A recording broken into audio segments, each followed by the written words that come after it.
This is a story of the donkey, the tiger, and the lion.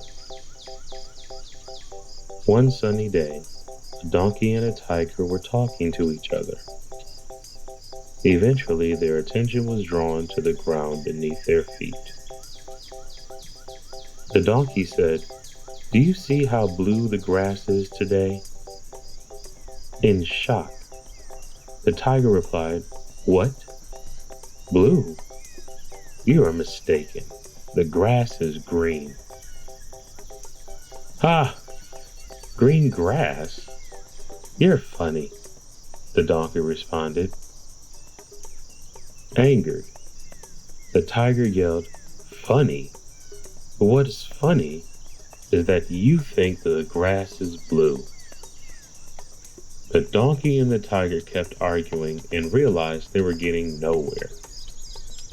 So they decided to ask the lion who was right.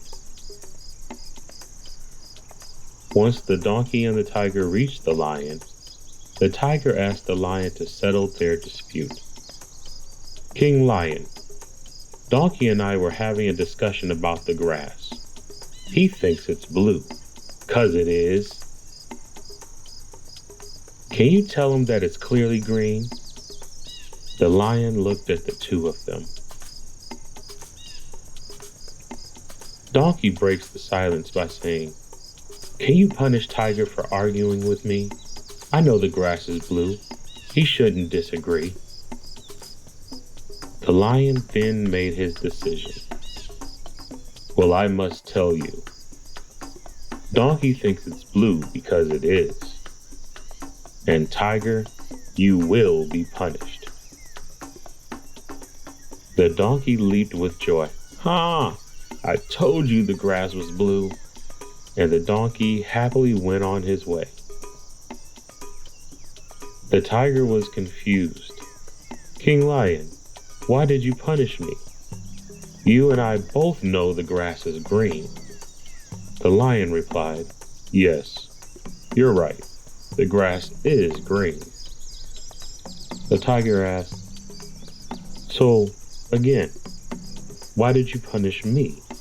The lion replied, "My decision to punish you wasn't based on the color of the grass. My decision was because you, as intelligent as you are, wasted your time arguing with a donkey, and then you came and bothered me about something so silly." The moral of the story is, don't spend time arguing with those who don't want to learn. Teach those who are willing to learn.